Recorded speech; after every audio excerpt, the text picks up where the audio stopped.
Yo, what's up guys? Batang Rider here and mag-unbox ulit tayo ng Biran Action Camera B9. So guys, makikita nyo guys, ayan, medyo mapapansin nyo sira-sira na yung kanyang box kasi dumating sa atin ganito na yan, galing China.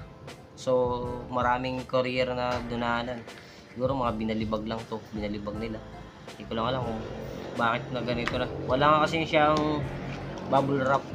So buksan na natin. Yan guys. So yan. Baba natin to. So kagandahan lang guys. Kahit siya sira na yung kanyang kahon, naka-bag naman siya. May bag naman siya. Hindi masisira. So buksan natin guys. Yan. Yun. Makikita nyo guys, yan, yan. So, puntahan natin ang kunin muna natin ang kanyang unit. So, ayan guys, ang kanyang unit, para siyang GoPro Hero 8, yan. Sabi dun nung nabasa ko to, nung bago ko in-order, waterproof siya, tapos,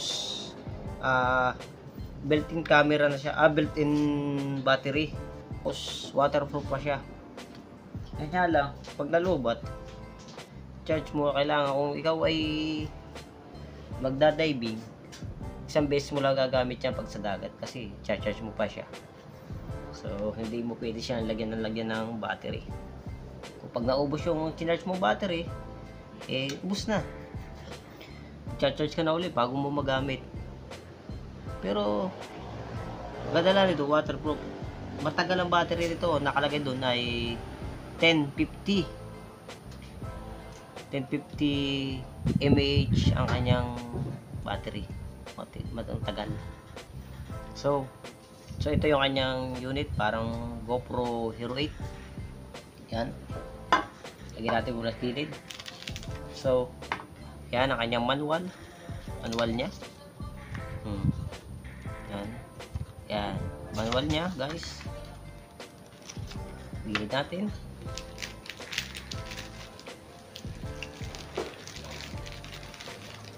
Ang remote control niya, yan, pwede mo siyang ilagay sa yung braso. Yan, yan, kasama yung kanyang wristband. Pwede mo siya ilagay dito. Yan, ilagay mo rito, pindot mo na lang. So yan, gilid natin. Tapos yung kanyang panlinis pag sa mga kanyang lens. Yan, meron ka na panlinis sa kanyang lens. Tapos pang bicycle mount, meron siya. Yan, mga hindi ko alam kung ang tawag dito, basta alam ko pag nagmo-motovlogging ka, nagmo-motovlog, ginagamit ito pag nagmo-motor ka sa helmet mount. Yan, helmet mount siya. Tapos ito, mayroon siyang pang chin mount. Yan, yan, kukunik yan sa iyong helmet. Yan, may double sided tape siya, dalawa. Tapos ito yung panlock dito, alak siya dito, ganyan. Yan, ganyan siya. So ayan, tapos yan ang kanyang bag. Mayroon siya cord siya, charging cord kung tawagin. Sorry ka, nagkakamali. Yan. Likumin na muna natin. Rekta tayo ngayon sa kanyang unit. Nasa gilid yung kanyang kanyang on button. Yan. Switch button niya nasa gilid. Tapos pag ikaw magre-record, recording button nasa may ibabaw. Sa gilid nandito rin yung pwede mo yung sa memory card at charging port. Andyan. Sa ilalim naman, nandito yung kanyang pwede mong ikabit sa mga connector. Yan. Yan. So touchscreen guys, touchscreen siya. Yan. Video resolution, check natin.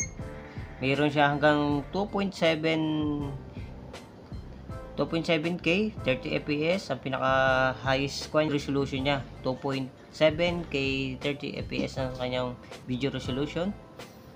Yan, hanggang ang pinakamababa naman 720p, 60 fps. Sunod, record mode, lap mode, record, loop mode, normal. Yan.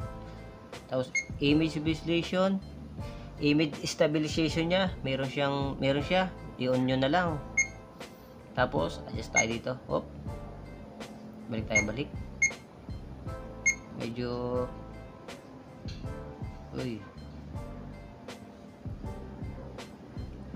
voice record, yan, wind noise, meron na rin siyang wind noise reduction.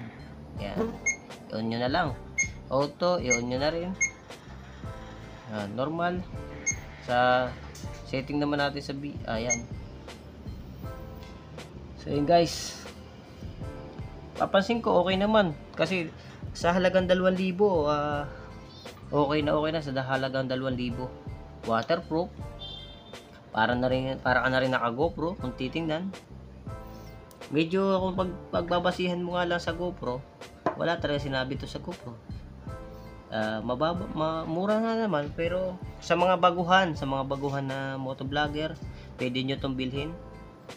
Search nyo lang sa Lazada. Cerastis Viran V9. Yan. Binili ko 2,160. Sabili ko siya. So, hindi pa natin next na upload ko, ikakong ko sa inyo, i-review ko ang night at day video review. So ayun guys, thank you, yun lang.